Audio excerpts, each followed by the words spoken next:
Hello everyone, I'm Julia Duncan. I'm Eleanor Carr. I'm Jia Kwon. And today we'll be discussing the professional licenses needed during the construction process. And today we will be covering the required licenses needed, reasons to get licensed, how to get licensed, and various state requirements needed. I will be discussing the engineering licenses. I'll be discussing the general contracting licenses. I'll cover subcontracting licenses. And now we'll move forward to the professional engineering licenses needed. Thank you guys. A professional engineering license is a legal requirement for any of those who are in charge of work.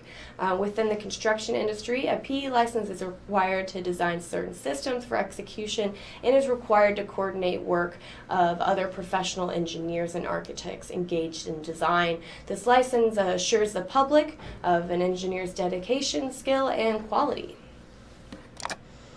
Acquiring a professional engineering license can be a little bit difficult, but you must first attend an approved engineering program that must be EAC or ABET accredited, and then you can move on to taking the Fundamentals in Engineering exam. It's a little bit expensive. It's $175, and it's approximately 6 hours, which is a little lengthy, but clearly worth taking. And after that, you have to obtain 4 years of work experience and then receive references from current licensed professional engineers explaining why you're qualified and why you would be a great engineer. And then you move on to applying to take the exam, and then you move forward, you take the exam, which is called the Principles and Practice of Engineering.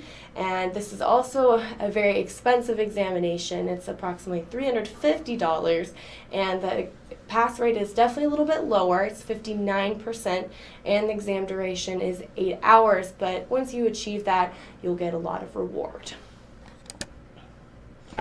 And reasons to get licensed: career development, authority, flexibility, and money. So by obtaining this license, it enhances your stature and really shows businesses that you are extremely qualified in your industry. And only PEs are legally able to sign and seal engineering drawings, so that's really an important thing to have under your belt. It also gives you a lot of flexibility. You can open up your own private firm and establish your own business. And money is also something to consider as well. You'll typically get an increased income of approximately 5%, but it definitely depends on the state. But obviously there's a lot of reward, so it's really worth seeking. And so next we'll be moving forward with Miss Eleanor Carr for general contracting licenses. Thank you very much. Hello again. So I'll be talking about general contracting licenses. So there's many different types of general contracting licenses, but I'm going to talk about just two specific ones. In general, though, the licenses depend very much on the state and the municipal locations of the projects, as well as the type and monetary magnitude of different projects. So the two I will talk about most are the Certified Construction Manager and the Certified Professional Constructor. So how to get these licenses? So first you have to establish eligibility for the license. This generally is only about education or experience. Generally you need about 2 to 4 years of education depending on the license. Once you can establish that, you apply for certification and pay fees, but upon approval you can go for the examination, more fees, and then by passing the exam you can receive certification. So that is the general flow of certification process, but again, each license is different. So reasons to get licensed.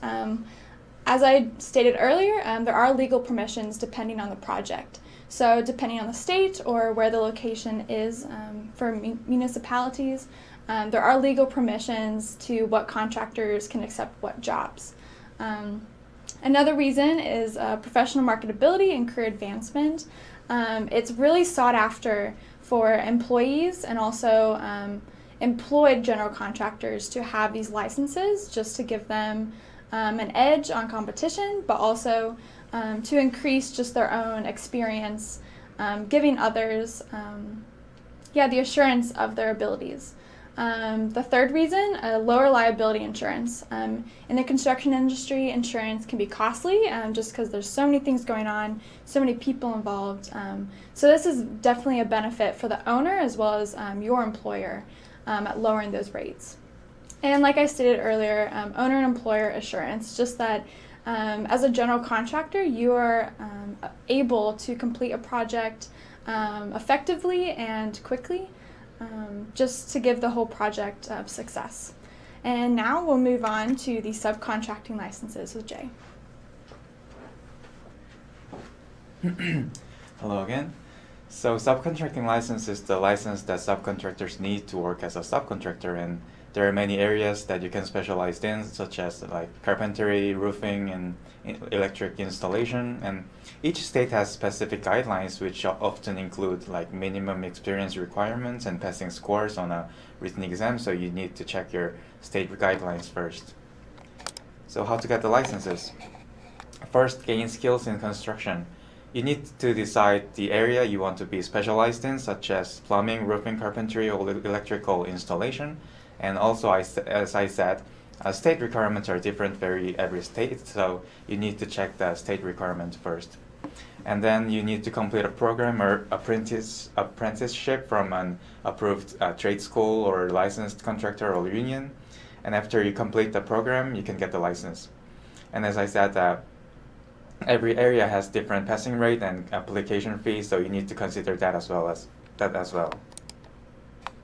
And reasons to get licensed. Training requirements can make the subcontractors more educated and qualified than unlicensed subcontractors, so it will give you qualification. And also, to obtain a license, prerequisite training should be completed and it will improve your skills.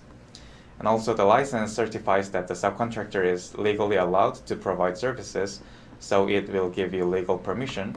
And also, licensed subcontractors are insured and carry liability coverage.